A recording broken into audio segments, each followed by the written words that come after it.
నమస్తే. శ్రీ గురుభ్యో నమః. శ్రీమాత్రే నమః. ఆదిత్యాయ చ సోమాయ మంగళాయ బుధాయ చ గురుశుక్ర శనిభ్యే రాహవే కేతవే నమః. జపా కుసుమ సంకాశం కాశ్యపేయం మహాద్రుతిం తమోరిం సర్వపాపఘ్నం ప్రణతోస్మి దివాకరం.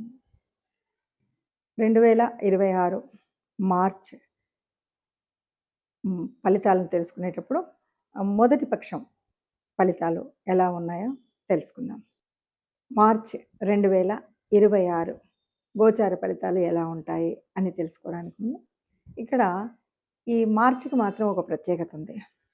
ఎందుకంటే సగం మాసం వరకు సనాతన ధర్మంలో మనం చెప్పుకున్నటువంటి మన పండగ, మన తొలి సంవత్సరాది ఏదైతే ఉందో, తొలి ఉగాది ఏదైతే ఉందో అక్కడి నుండి చెప్పుకోవాల్సినటువంటి పంచాంగం, అక్కడి నుండి వినవలసినటువంటి ఫలితాలు ఏవైతే ఉన్నాయో అది ఈ మార్చి మాసానికి వచ్చేసరికి ఒక 15 రోజుల వరకు దాదాపుగా 15, 16, 19వ తారీఖు ఉగాది వస్తుంది కాబట్టి అక్కడి వరకు విశ్వావసు నామ సంవత్సర ఫలితాల్లో ఉండి ఆ తర్వాత మనకి పరాభవ నామ సంవత్సరం మొదలవుతుంది. ఇది కాస్త 2 అంటే కొత్త పాత 2 సంవత్సరాలను కలుపుతూ ఉన్నటువంటి మాసంగా మనం మార్చి మాసాన్ని చెప్పుకోవచ్చు. ఇక ఈ మాసానికి కనుక గోచార ఫలితాలను తెలుసుకునేటప్పుడు అసలు గోచారంలో మనకు ఉండవలసినటువంటి గ్రహస్థితి ఈ మాసంలో మరి ఎలా ఉంది, ప్రారంభంలో ఎలా ఉంది, చివరిలో ఏదైనా మార్పు ఉందా అని కనుక చూసినట్టయితే ముందుగా ఇందులో మనకి కుంభరాశిలో మొన్నటి వరకు మనకు తెలుసు అధిక గ్రహాలు అక్కడ ఉన్నటువంటి సంగతి. 15 వరకు రవి అందులోనే ఉంటాడు, రాహు అక్కడే ఉన్నాడు, కుజుడు కూడా అక్కడ ఉన్నాడు. ఇక మీనరాశిలోకి వస్తే మరి మీనరాశిలో మనకి శుక్రుడు, శని ఇద్దరు అక్కడ ఉంటారు. మనకి గ్రహాల తేడా కూడా మనకు కనిపిస్తుంది. శుక్రగ్రహానికి వచ్చేసరికి ఆయనకు ఉచ్చస్థానమైనటువంటి స్థానంలో శుక్రుడు ఉన్నాడు. ఇక గురువు మిథునంలో ఉంటాడు. ఇది మనకు కనపడుతుంటే ఇక మరొక గ్రహం కేతు సింహరాశిలో ఉంటాడు. ఇది మనకు నవగ్రహాలు ఎక్కడ ఉన్నాయని. చంద్రుడు ప్రారంభంలో అయితే మనకి కర్కాటకంలోనే ప్రారంభమవుతాడు.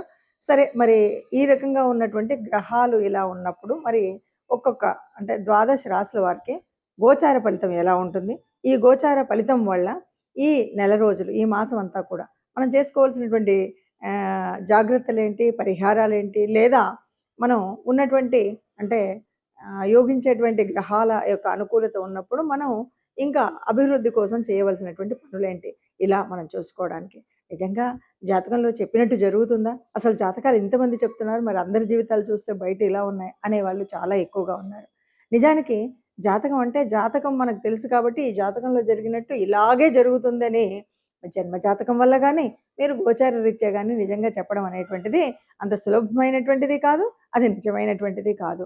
ఎందుకు అంటే మనకు గోచార ఫలితం ఉన్నప్పుడు కూడా ఎట్లా ఉంటుంది అంటే ఒక రకంగా చెప్పాలంటే ఏదైనా కష్టం వచ్చినప్పుడు ఆ కష్టాన్ని తట్టుకోవడానికి ఓ సహాయం చేసేటువంటిది, ఆ కష్టాన్ని తప్పుకొని కొద్దిగా ముందుకు వెళ్ళడానికి మనకు కావాల్సినటువంటి ఒక చేయూతనిచ్చేటువంటి ఒక మార్గదర్శనం చేసేటువంటిదే. అలాగా జాతకం కూడా అంతే. మనం ముందు తెలుసుకోవడం ఎందుకు అంటే ఈ కష్టం రాబోతుంది కాబట్టి ఇలా ఉండకండి. ఆ కష్టం ఎందుకు వస్తుంది?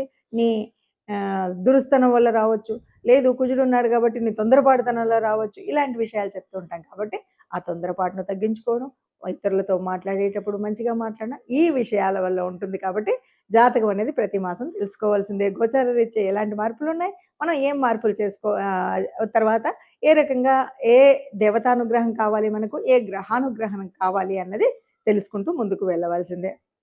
అలా మరి ఈ మార్చి మాసంలో ఒక్కొక్క రాశి వారికి ఎలాంటి ఫలితాలు ఉన్నాయో నెమ్మదిగా చూద్దాం. తదుపరి రాశి సింహరాశి. సింహరాశి వారికి ఎలా ఉంటుంది అంటే సింహరాశి వాళ్ళకి చాలా గట్టి నమ్మకం ఒకటి ఉంటుంది. ఏదైనా సరే మేము సాధించగలుగుతాం, చేయగలుగుతాం అని. ఎందుకంటే వాళ్ళకి ఉన్నటువంటి సంకల్పం మెయిన్గా ధైర్యం ఎక్కువగా ఉంటుంది. రాచరికం, టీవీ ఇలాంటివన్నీ కూడా చాలా ఎక్కువగా ఉంటాయి కాబట్టి ఎప్పుడు కూడా చాలా వరకు కష్టాలు వస్తుంటాయి కానీ కష్టాలను తట్టుకోవడం కాదు, ఇది జరిగే పని కాదు అని ఉంటుంది. కానీ ఇప్పుడు ఈ మార్చి మాసంలో చెప్పాల్సింది ఏంటంటే, మార్చి మాసం అని కాదు ఇప్పుడు నడుస్తున్న కాలం అంతా కూడా మీరు అర్ధాష్టమ శనిలో ఉన్నారు. ఈ అర్ధాష్టమ శనిలో ఉన్నాము అన్న సంగతిని గుర్తుపెట్టుకొని ఊరికే బాధపడమని కాదు. అర్ధాష్టమ శనిలో ఉన్నప్పటికి కూడా ఏం కాదు. కాస్త ఏముంటుందంటే మీకు బద్ధకం ఉంటుంది. బద్ధకం ఉంది కాబట్టి ఆ పని చేయలేము. ఏ పనన్నా సరే చేద్దాం అనుకుంటాం చేయలేము. చేయలేకపోవడం వల్ల మనకు రావాల్సినటువంటి లాభాలు రావు. మనం అనుకున్నటువంటి గొప్పనైనటువంటి ఫలితం ఏదైతే పొందాలనుకుంటున్నామో ఆ ఫలితం పొందలేము. అంతేకాకుండా ఈ బద్ధకం వల్ల చేయాల్సిన పని చేయకపోవడం వల్ల, అది ఆగిపోవడం వల్ల అనుకోని కోపం. ఈ కోపం వల్ల మనం మాట్లాడే తీరు మారుతుంది. ఈ మాట్లాడే తీరును కాస్త కఠినంగా మాట్లాడినప్పుడు ఒక ప్రాబ్లమ్. ఎట్లా? వ్యాపారంలో కానీ అంటే వ్యాపారం అనుకోండి పక్క వాళ్ళతో ఇదే గొడవలాగా అనిపిస్తుంది. మనం గబుక్కున ఏదో అనడం వల్ల. అక్కడ మనకు చెడుతుంది. అలా కాదు ఇంట్లోనే కదా, మా ఆవిడే కదా, లేకపోతే మా ఆయనే కదా అనుకోని కూడా మనం మాట్లాడే తీరులో కఠినంగా ఉన్నా ఎందుకు గ్రహాలు అనుకూలంగా లేవు కాబట్టి వేరే మా వాళ్ళేలే అని వాళ్ళు అనుకునే పరిస్థితి ఉండదు కాబట్టి ఓ గొడవకు దారితీస్తుంది.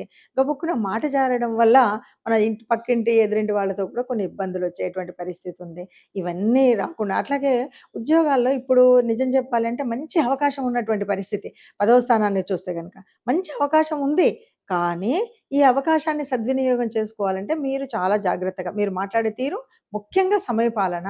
అంటే ఆలస్యం, బద్ధకం వీటిని వదిలేసి కాస్త మాట్లాడే తీరులో కొద్దిగా అంటే నాకన్నీ వచ్చు కదా అని కొద్దిగా గాంభీర్యతతో మనం మాట్లాడే పద్ధతి మార్చకుండా మనం ఒబీడియన్స్ అనేది ఉంటుంది కదా! అది చాలా ఎక్కువగా ఉన్నట్టయితే నిజంగా పట్టిందల్లా బంగారం అవుతుంది సింహరాశి వారికి.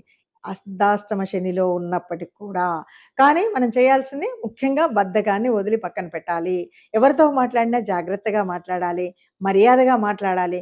కొన్నిసార్లు నా వాళ్ళే కదా అని స్నేహితులతో గానీ, ఇంట్లో వాళ్ళతో గానీ, నీ కార్యాలయంలో గానీ, నీ వ్యాపారం దగ్గర గానీ, అతి చనువుతో మాట్లాడిన మాటలు కూడా కొంత కోపాన్ని, శత్రుత్వాన్ని తెచ్చే విధంగా ఉంటాయి గాబట్టి, ఈ మాసమంతా కూడా జాగ్రత్తగా ఉండడం మంచిది. ఈ మాసం అసలు అర్ధాష్టమ శని ఉన్నంత వరకు కూడా అలాంటి మా స్థితిలో ఉన్నట్టయితే మీ విజయాన్ని ఎవ్వరు వెనక్కి తీసుకురాలేరు. దిగ్విజయంగా ముందుకు వెళ్ళగలుగుతారని చెప్పొచ్చు. ఇదండి ఈ మాస ఫలితం. ఇలా ఒక్కొక్క గ్రహం వల్ల ఒక్కొక్క ప్రభావాన్ని మనం చూస్తున్నాం కదా! అంటే ఇది గ్రహాల యొక్క తత్వం ఒక్కటే కాదు. మనకు కూడా జన్మజాతకంలో ఉన్నటువంటి అంతకుముందే ఉన్నటువంటి గ్రహాల ఉపస్థితి వల్ల కావచ్చు, లేకపోతే జరుగుతున్న దశ, అంతర్దశల మూలంగా కూడా కావచ్చు. మనం ఇప్పుడు ఏదైతే చెప్పుకున్నామో అలాగ మాకు జరగలేదండి. లేదు అలాకంటే బాగా జరిగిందండి. లేదు అలా చెప్పారు గానీ ఇలా జరిగిందండి అనే మాటలు వింటుంటాం కాబట్టి దానికి కారణం ఏమిటి అంటే ముఖ్యంగా మనకు జన్మజాతకంలో మనకు నడుస్తున్నటువంటి మంచి యోగించే గ్రహాలు మనకు అనుకూలంగా ఉండేవి ఉండవచ్చు. లేదా నడుస్తున్నటువంటి దశ, అంతర్దశలు చాలా బాగా ప్రభావితం చేసేటువంటివిగా ఉండొచ్చు. కానీ అలాంటప్పుడు కూడా కొన్నిసార్లు కొన్ని రకాలైనటువంటి గ్రహాల యొక్క యుతుల వల్ల గానీ, గ్రహాల యొక్క దృష్టుల వల్ల గానీ కొన్ని మార్పులైతే తప్పకుండా జరుగుతాయి. ఈ మార్పులు జరిగినప్పుడు మనకు అంతా ఉన్నా కాస్త పట్టించుకున్నప్పుడు తెలియకపోవచ్చేమో కానీ, మన భవిష్యత్తుకు పునాది వేసేటువంటి కొన్ని మంచి నిర్ణయాలు తీసుకునేటప్పుడు ఇది ఉండాలి. కాబట్టి ఇప్పటి వరకు మనం చెప్పుకున్నట్టుగా ఈ పరిస్థితి ఉంది కాబట్టి మరి ఏం చేయాలి? అంటే ఏమీ లేదండి. అసలు మనకు శాస్త్ర ప్రకారంగా గూడా ఓ పద్ధతి ఉంటుంది. ఎప్పుడూ కూడా దేవతానుగ్రహం పొందాలి అంటే ఇష్టదేవత ఆర్ లేదు అంటే కులదేవత. ఈ మీ ఇష్టదేవతను గాని, కులదేవతను గాని ఆరాధించేటువంటి పద్ధతి ఉంటుంది. ఆరాధించే పద్ధతి అంటే ప్రతినిత్యం మనం ప్రతినిత్యం కొంతమందైతే ప్రతి క్షణం కూడా నామస్మరణ చేయడం అనేటువంటిది ఉంటుంది. అది చాలా శుభం. ఎలాంటి అవాంతరాలున్నా, ఎలాంటి కష్టాలున్నా అవి చక్కగా విడిపోతూనే ఉంటాయి. అలా కాకుండా కొన్నిసార్లు సరే మన పనులు ఒత్తిళ్ళ వల్ల గాని, సమయానుకూలంగా మనం చేయడం ఏదో పొద్దుపం పెడతాం, వెళ్ళిపోతాం అన్నప్పుడు కులదేవతను, ఇష్టదేవతను ఆరాధించేటువంటి విషయంలో చాలా వరకు పెద్దలు చెప్పినటువంటి మాట అందరికీ సమ్మతమైనటువంటి మాట ఏంటంటే, మనం ఇష్టదేవత ఆరాధన గాని, కులదేవత ఆరాధన గాని మనకు సనాతన ధర్మంలో చెప్పినట్టుగా ఒక 3 నెలలకొకసారి మనం ఆరాధన చేయడం. అంటే ఆరాధన చేయడం అంటే ఇంట్లో ప్రత్యేక పూజ చేయడం. మనం నలుగురిని పిలుసుకొని లేదు ఒక హోమము ఇలాంటివి ఏదైనా సరే మనం లేదు ఆ పేరు మీద దానం, ధర్మం చేయడం అనేటువంటిది ఒక పద్ధతి. ఇది గనక చేసినట్టయితే ఎంత క్లిష్టతరమైనటువంటి, కష్టతరమైనటువంటి గ్రహ సంచారం ఉన్నప్పటికి కూడా ఏ కష్టం కలగకుండా ఉంటుంది.